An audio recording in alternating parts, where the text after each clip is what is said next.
Welcome to the Jesus People segment of the Antioch Indy podcast, a place where each week we're going to hear from different people about what it means to walk with God. We hope that you leave encouraged and equipped and that this builds your faith for what God wants to do in your life. Hey everybody, welcome to the podcast. Today I have a very special guest that I haven't had before, which seems ridiculous. That's right. But I have Steve Zanacco, who preached last weekend, and you finish out our Cultural Architect series. Yeah. And I thought you ended on... It was, to me, like, just so great. I sent you that picture of that was someone awesome. hitting a home run, and Very that's how I felt encouraging. like the message was. Very encouraging. And you spoke on Father's Day, Yeah. and you spoke about the role of man, Yes. and that's a lot. It was a privilege. Yeah. It really was. And it's kind of a message that's grown into my heart over many decades. Yes. So I felt like I got to share my heart in that. And I felt like it was fitting for our church, as you have fathered a lot of people and really been like a father of the church plant and to a lot of people. So it felt to me very significant that you would speak on that. Yeah. And I think it also, for the people who have been on the journey for a while with Antioch, it probably felt like you just have a lot of authority to speak into that. Yeah. Well, I did. I felt like I stepped up there in a position of privilege to be able to talk to some people I love about a topic that's really, really important, I think. So that was a great combination for me. Yeah, I love that we've done this in this, Cultural Architects. The heart behind it was, what is culture talking about? Yeah. What does Jesus have to say about it? And therefore, what are we, like, what's our role in this conversation? Yeah. And culture talks a lot about gender right now and gender neutrality. And I feel like all the time I'm just seeing that celebrities are choosing to raise their children genderless. Right. And Right. not only is that sad to me, but it also is just, it takes away the beauty of life. I feel like that God made them in the very beginning, as we've been looking at male and female. Yeah. And so I love that we've taken female on Mother's Day, and we talked about what is women, and they're huge conversations. They are you huge. Can't synopsize something like this on a Sunday. But I felt like what you spoke about on Sunday, if anyone missed the message, it's definitely one that I would say like is pivotal to go back and listen to, because you spoke on it from such a new angle. And when you were even talking about it beforehand, you told me you were going to use the word cultivate, that men are cultivators. Yeah. And I've never heard anything like that. Yeah. And so I just thought it was such a wonderful, fresh perspective. That's so good. And I think your take on it's really accurate, so much so that we recently, there was a very famous actor, I won't name him, who actually said that the problems of the world come from the fact that there's testosterone, and he was serious. If we remove testosterone, it would remove the problems of the world, and that's how far it's gone. Yeah. And I think it leaves men wondering, just going, so what am I? Who am I? How do I do this well? And so to speak into that was really good. But I do think I had several men come up and say, could we visit this once a quarter? Because I think... Really, after your message? Yes. Yeah. Really wanting to say we need encouragement into our role in a culture right now that they feel like there's a lot of confusion, a lot of different messages about what they should look like, what they shouldn't look like. So yeah, I think it was very encouraging that they're saying we need to visit this every once in a while. We need to be encouraged and taught. How do we move into this? Yeah, and I think what's interesting is in like the past century, in our nation at least, women, their roles, the things that they can and can't do have really shifted. Yes. But somehow in that shift, it has undermined the role of a man, I think. And it's left men kind of afraid to say certain things, afraid to open a door for a woman, afraid of anything that would seem what would have been classically like gentlemanlike. Exactly. Is now a little bit, it can feel demeaning to maybe a woman. Yes. And so I think what you did was what we're trying to do in this series, and what you did so well was give honor back and say, like, women, yes, it was important that we were able to vote. It's important that there are things that have happened. And I've been reading these books about the Eastern world and the way women are treated, and it's made me so thankful that I was raised here, and I was raised by a dad who just put a lot of faith in me as a woman, and even not as a woman, just as a person. But at the same time, it's made me like jealous for men. Just because there are strong women now and women have access to different things, men still need to be men. Yeah, and then the picture is like you said, what does it look like? Yes. And there's been some confusion, and if we can get away from the worth discussion, then we can acknowledge to be able to say, God, like we talked about, I think God has always had a really great picture of different roles that both carry incredible worth, incredible honor. We just didn't do it well, meaning men didn't do it well. You're right. I mean, if you look back in our history, there were things that had to happen. When you've got you did not have the ability to vote, did not have the ability to speak. I mean, there were things. So there's righteous ways of looking back and saying, man, we didn't do it well. But I feel like what happens is then we tend to move down the spectrum and be able to say, well, then that's just wrong. And we'll throw the whole thing out. And it was like, no, it's actually a great play. Right. We just didn't run the play well. Right, totally. And we just got to get back to the play. Yeah. And if we run the play really well, everybody's going to feel honored and worth. Yeah. Now, what I also loved about your message, and we talked about this beforehand, was I think what can be hard in this gender conversation is having, when you don't talk about worth, there's almost an identity conversation of girls do this. Yes. Like even that song, Sugar and Spice, Everything Nice. Exactly. Boys do this. Exactly. Boys look like this. Boys like football. Boys like macho. And I think what I loved in your message was you didn't come at it from masculinity fits in this box. Right. Because I think even as we are moving into a culture of more gender fluidity and roles, like a lot of pain, I think, has happened from men who aren't football players or whatever, and they feel ostracized. Yes. Or they feel less than. And so I think what I so appreciated was just that we are male and female because we're created that way. Right. And there, as we've talked about with Andrew, like the submitting to how God made us. Yeah. Is just the best way. And go one step further than submitting to be able to say, feel blessed in the way that God. We need to bless people in the way that they have made rather than, and I feel like we do this even sometimes in the spiritual gifts. There almost automatically becomes a ranking of which ones elevate to the top, which ones which ones are the most sought out, which ones have the most impact. And it's just never supposed to be that way. Right. And so I think men become the same way. Oh, a really strong man looks like this. Right. And I'm looking and saying, it's been a big change for me as I've watched different men lead their family differently with incredible strength and look very different in the way that I lead. Yeah. And it's helped me even change the way of how I view strength. And so there has been a lot of adjustment that had to be made. I just feel like too much of it has been tried to homogenize it to be able to say.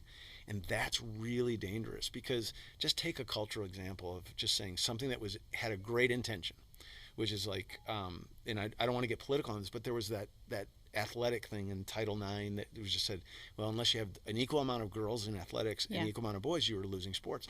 Well, it is not true that no women should be athletes, but it is also sadly equally true there are not as many women athletes that want to be athletes as there are men who want to be athletes. And you sit there and try to draw this arbitrary rule, and you just say it doesn't work. Yeah. And yet, how do we open up the gates to both of that of saying, how do we pave the way for every woman that wants to be an athlete, and yet acknowledge that there is a difference, and it may not be able to be one-to-one. Right. It's just like, it just may not be. Yeah. And how do we get okay with that? And I think the only way we're going to get okay with that is if every role is given equal honor. And that's where I feel like we've gotten off. Yeah. Is that the world has started to assign honor to certain levels. And you and I talked about at the beginning of saying all of a sudden running a company has more honor than raising a family. Right. And I'm looking and saying, I'm out there running a company and I'm out there traveling the world. And there's so many times I looked at my wife and said, what you're doing is so much more important and so much long lasting. And you're building into our children. I'm saying, maybe I need to revisit. Yeah. Seriously. Yeah. To revisit that. I think the word honor, is a big honor, like a big word in this conversation, because as men are even gifted differently or have different drives, like if as fathers, if you have two sons and they're very differently gifted, to honor them both equally, to honor the artist and honor the athlete. And even if culture doesn't, if we could honor who God has made people to be, I mean, it all boils down to that, the love and the acknowledging that, like, we're made in his image, and the way people are gifted and wired is in his image, and therefore it's good. And like, I think what you did so well too was talking about the role of a man cultivating and celebrating and creating space for people to thrive. Yes. Which I feel like you have so much authority to speak on because I see you do this as a dad and as a husband just all the time. Your wife has a very thriving ministry. Right. Your son has a thriving ministry. Right. Like your daughters have interests and passions, and I see you creating space for them. Well, I really, we didn't talk about this, but that's a very interesting observation. And I'm going to tell you that had to be a growth area in me. And I'm telling you probably honestly that 15 years ago, if I were watching this, I wouldn't be handling this as well because I had to come out of all of my worlds of comparison. Yeah. And so I can honestly say, had Linda, I preached on this huge platform to thousands and thousands of people on the weekends and all that stuff, and I had this platform, and all of a sudden my platform's gone. My son's elevating in a ministry. My wife is getting attention on the media and all of that, and all of a sudden everything flipped. And it brought to me a really big heart question. My kids are starting to flourish. All of this, and my world looks really, really different. And it really brought a worth discussion to me that I had to deal with God.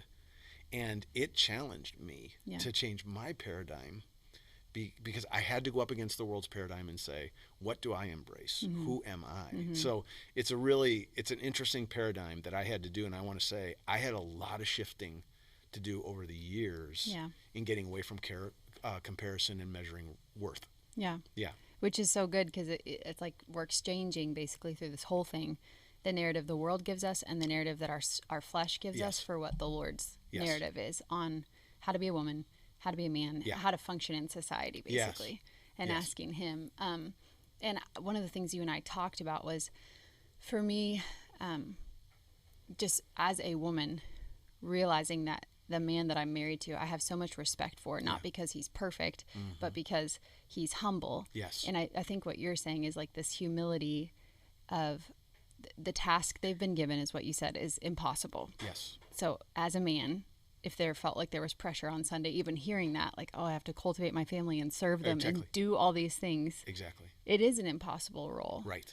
But the point is, when you fail, going to the Lord and starting over again. To me, that is. And starting with the Lord in the first place of saying, and I really want to challenge men to be able to say, we have so much of this get up and go. Yeah. Like even hearing a message like that, I tried to insert in there and saying, I hope you hear the overall call of this is so honorable. It's huge. It's magnificent. And if you think you got a chance of doing this on your own, really take a good look because you can't. And yet we will. So we need to start by getting, just like Jesus said, don't go anywhere until you get power from on high. Yeah. And we got to start there. And then we have to give grace to one another to be able to say, as we're journeying through this, and men and women have to work through this to say, what does it look like in our household? How does it look to lead? How does it look to honor? And give each other grace when you make a mistake to say, okay, that didn't go so well. How can we do it? Yeah. Because I do think one of the things that's happened is that the play was great. We didn't run it well. And so now we've kind of thrown the play out. And we've got to get back to say, no, let's revisit the play as God designed it. And let's find our way because it's really great there. And I shared with you how we found that in our home over a period of years, but it took some finding. Yeah.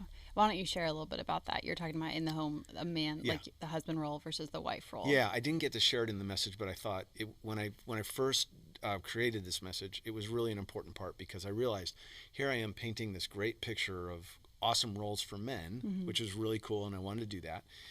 And it could leave women saying, wow, that sounds like a magnificent role. Yeah. What am I? Yeah. And so there was a part in it, but I didn't do that, but I wanted to share of just saying, Linda and I realized in our home when I was going through this, because here's the truth about my home. If you look at my home and you watch Linda's spiritual strength, she's always been more prophetic than I am. So she's always gotten words from God. She speaks words over the kids. She's just this prayer, this faith. So she's an anchor in our home. And then she's strong, and she's committed, and she's faithful, and you got all this.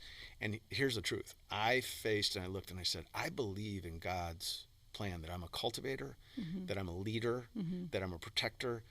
And I looked and I go, but man, when I look at her and I see the impact she has, I cannot deny that. Right. And I actually had to ask the Lord. I was like, what are these two? What am I seeing? Because on the one hand, it almost sounds like I'm supposed to be doing it, and I'm watching her do it. And all I know is my family doesn't go anywhere without looking and going, I know, but how's mom? Yeah. So the Lord led me to a verse in Psalms that basically said that she is the heart of your home. Yeah. And I actually sat my kids down at the table early on in their life, and I said, that's our heart. Nothing happens in our household unless our heart's good. And what it did was set the table to be able to say, it gave me a picture, I'll still lead, and I got to take care of the heart. And so in an honor, I don't think our kids would look and say, who is honored more in our household? Because how do you measure between a heart and a leader? Yeah. And I feel like if we could get that, it kind of releases everything. Because I think once we found that, we were like, okay, there's two awesome lanes we're running in. How do we run in those lanes? Yes. And to stay within this marriage conversation, because I realize some people listening are not married, and they're not relating to masculinity and femininity within these roles. But for those who are, I was listening recently to someone talking about the curse in Genesis, and it said, when God says to the woman, your desire will be for your husband and he will rule over you. And how that word desire, it's like a leadership word, but it actually means usurp, like your desire to usurp his authority. And, I think what you were really addressing on Sunday was passivity in men. Yes. And that when men are not doing things, then women step in and do them. Absolutely. Which we're capable. Like we can very capable. Do the things, everything is like, can you do what a man can do? And it's like, yeah. Right. I mean, probably. Exactly. Chad laughs when I say that. Yeah. I'm like, I could probably do what you do. Probably not. But what I'm saying is, there is a place where I even feel my own influence in our home. And it's like with the fear of God in my heart, because I know that I am married to a very steadfast and faithful and like not not prone to big emotional swings, unlike myself. And so I have to be very careful when I'm thinking about it to not usurp with my emotions his leadership. And I think there's this tension in marriage. Absolutely. When you have strong women and strong men, but the women, there's something in the woman's role that is, and maybe this is why Eve had influence over Adam. I don't even know. Let's not even get into that. But maybe I get what you're saying. Something worth thinking about. Yeah. That Satan came to her because he knew she had influence. Yeah. Basically. Yeah. And to be careful. I feel like what I heard in your message was, women, be careful that you're not smacking the cultivator like the gardener's hand. Right. From working in the soil of your family. And I'll say it's the both and. I tried to say as gently as I could, I'm offended by the role of the stereotype of men. I'm offended because it's untrue. Yeah. And I'm offended because it's true. I loved when you said that. So, I mean, I have to admit, I look and I say, I want to say to men with an equal thing, your passivity, your rescinding from your role is got to stop. Yeah. And then I want to say to the strong, you'd have to look, and this is something you got to work out in your marriage, because here's the thing. Is it that you left a gap and the woman has stepped into it? Because we do have strong, capable women, especially if they lead towards the prophetic, which I believe they're believing in promises, okay? And we're like, let's go get the promise, right? But there's a process to getting the promise. And sometimes and so the couple has to look together and say, men, you got to stop being passive and stop yielding your role. And then together you have to define, what does that role look like? Because if we model it just off of Andrew, okay, I'll bet you Andrew leads really differently than Chad leads. But to take those two men and say, which one's right is just a silly discussion. Yes. But we're drawn into that discussion, and we're drawing mental pictures that are not meant to be drawn, just like the spiritual gifts, where we're not supposed to divide out these things. And so a man sometimes looks and says, well, I'm not built that way to take up a sword and lead a charge. And my wife's this prophetic hearing words, and they tend to shrink back. And I just wanted to say, in my own household, I had to acknowledge that I had to step up in my gifting. I couldn't be intimidated by Linda's, nor could I try to be like Linda. Yeah.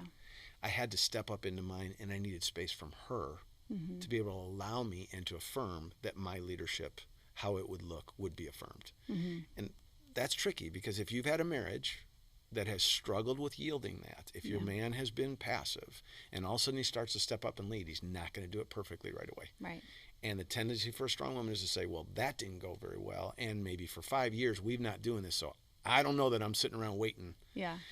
It's got to take a conversation to be able to right size this. Yeah. Yeah. And that's where humility comes in, bearing Absolutely. with one another in love, like creating space for the other person to fail. Yeah. Which I feel like I'm working on. Not perfect.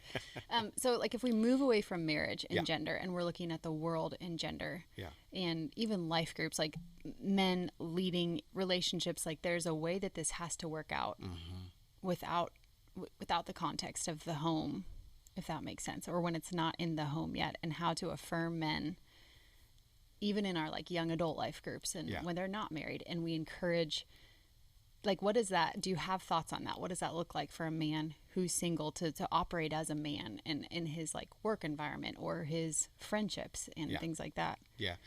I think that's why the term cultivator was trying to be an anchor term to be able to say, because I believe that even young men, single men, are to be cultivating people around them. And if you're looking and saying, my job is to make sure that everything is to actually cultivate so that everybody else gets to be what they're created to be, then a young man still cultivates in a youth group, still cultivates in that church, still can lead and still can do that. And you go on. You and I talked about, do you grab a bag and help somebody put it in the overhead carrier? Yeah.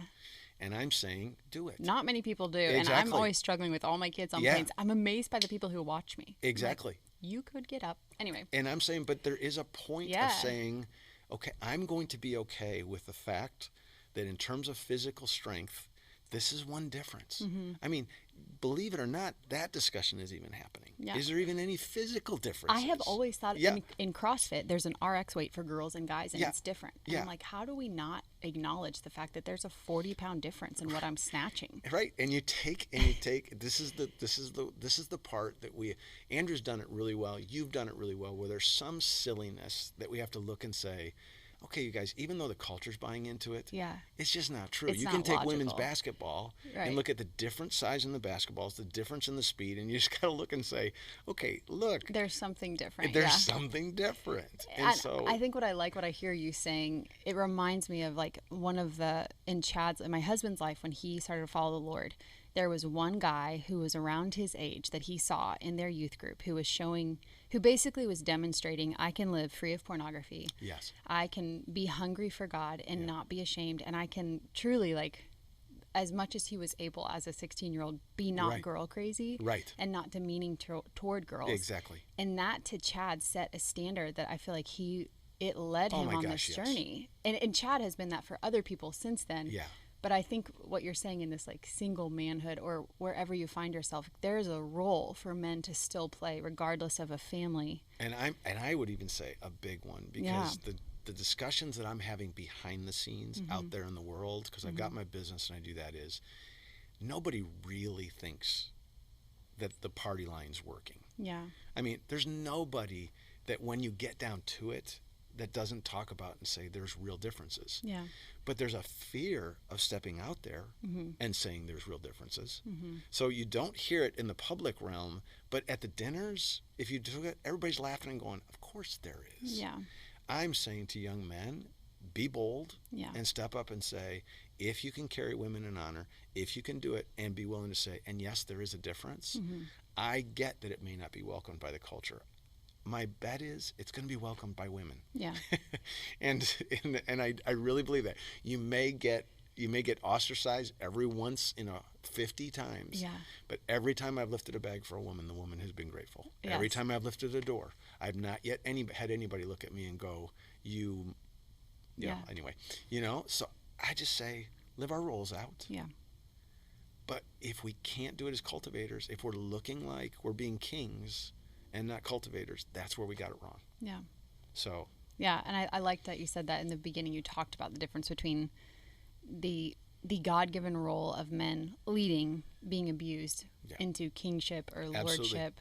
And like I said, I've been reading these books on Eastern culture and like basically a lot of families in the Middle East and how the family functions, and it's very much traditional. But sometimes, in some cases, a lot of abuse goes on. Absolutely. Because of that. And historically it has. Yeah. And we have to own up to that. Right. Yeah. And so I think just like how do we as a church, how do we as a people present to the world what, like the picture that God intended in humility? Like we're not going to get it right all the time. Right. And I believe actually in that role that we look and we say, what corrupted is the same thing that's corrupted everybody. It's power. Yeah. It's selfishness. That's good. It's control. It's self-absorption. And so I would actually contend that probably, and in fact, you can look at history and say, you know, where there's women in power at times, that has happened the same thing. You have somebody navigate. It is actually the world that corrupts. Yeah. It's not the fact that one has testosterone and one doesn't. Right. And if we can get, look, man, there's no question, men have had the power, and that has corrupted, and we haven't done that well. But that's where I love the biblical mandate that says, no, if you carry that power, and Jesus certainly did that, to be able to look around, and that's where make others great in terms of one of our carrying values. If we actually carry that as a man, that my role is to make others great, man or woman, I think it's going to bring honor. Definitely. And I think the world would love that. I don't think we'll get a lot of pushback with that. Yeah. I really don't. And I think, so it brings me back, we've talked about Genesis. We've read like Genesis 1, 2, and 3, I feel like, throughout this whole series. But one of the best things is like that he created them male and female for a reason. It wasn't like an arbitrary thought. Right. It was because it wasn't totally good for a man to be alone. Right. It couldn't even get done just with a man. Right. But it also, there wasn't a woman first. You know, like just these like principles. How do we look at these things and not be offended by the creation story, but find in it the very like rules for engagement of life? Yeah. And one of my favorite parts of the series, and it's not a way I had ever thought about it before, is when Andrew led off the series on women, and he said, we kind of put it on a timeline, and I thought, oh my gosh, it does kind of, it's been presented to me this way. God creates man, he creates creation, creates man, and says, oops, right, there's something missing. Right. When Andrew took us back to the time frame of going, no, there was no oops. There was always them. And according to the scriptures, it was always them. To me, right there, that's the game changer. Yep. That changes the game, and it's no longer, and I tried to say this at the beginning of the message, it's never been a debate about worth. We're making a debate about worth. If we could remove worth from it, like I think God did, I think we would find our way. Definitely. Yeah. And I think that's how we can actually impact culture. Because I think culture would admit that they're saying a line that just isn't working out there. And we get the chance to step up without arrogance, without correction, without judgment, and just live the way, we're going to live the play the way it was originally designed. Right. And I think it'll actually call people to Jesus. And look and say, that looks like God. Yeah. And it's more than just saying, oh, like it's male and female, it's important that we have gender just because. It's like, oh no, because it works. Because it works. It works, and it's going to create life. Exactly. And I think you'll both, finding in those roles, in those lanes, that's where you're going to be blessed. Yeah. And that's where God said it was good. It was good. Yeah. Yeah. It's a good message, good podcast. It was fun. Thanks so much for being on, Steve. Oh, it's a privilege. I think it was great. And again, if you missed the message on manhood, it's definitely, even if you're a woman, well, especially, I would say, important for both of us to listen to, because I think it created for me, as I was listening, I was like getting emotional, just like, this is so true. And then to see at the end of service, everyone coming up to the front of the stage, that was one of the most powerful moments I feel like we've had as a church. Seeing all the men. There were like a lot of women crying, just looking at it, just because it's so powerful to see. It's which kind of yields us back to, I think this is the way it's supposed to look. Totally. And if those men will do it humbly and walk it out, women are looking, going, please. It was really powerful. Do this. And even the whole series, I had so many comments of just people saying, this is a different vision of culture. Yeah. All the series. So I think it's been a great series for us, and I think it gives us a great mandate out there. Me too. Yeah. It's great. Thanks, Steve. You're awesome. All right. Do you want to pray just a father's blessing? Yeah. whatever is on your heart to pray for everybody who's listening. I do. That would be awesome. Lord, I thank you. I did feel the incredible privilege of being able to talk to a body that I really love, being a few more years, maybe decades along the journey, sharing the things that I've learned. And now I pray, Lord, that as people will listen to this message, as people will listen to the podcast, and that they will take it to heart, that men and women will be affirmed in the honor that you created them in. I pray that you will take away the discussion of worth that so eminently works its way into the discussion, and instead that honor will be found in those lanes. I pray that men will step up and lead. I pray that they will see and be offended when they are presented in any way but as cultivators and as a critical role in creation. I pray that women will rise up and love and help their men to be able to be the men that they're called to be. I pray that honor will reign over the women as men do the role as God has designed it to be. And so I just pray for clarity. I don't think the play's ever been broken, but we've never run it really well. And I just want to believe going forward that we can be a people who does that, and that culture and the world and the kingdom will come as we do. In Jesus' name we pray. Amen. Amen. Thanks, Steve. Thank you.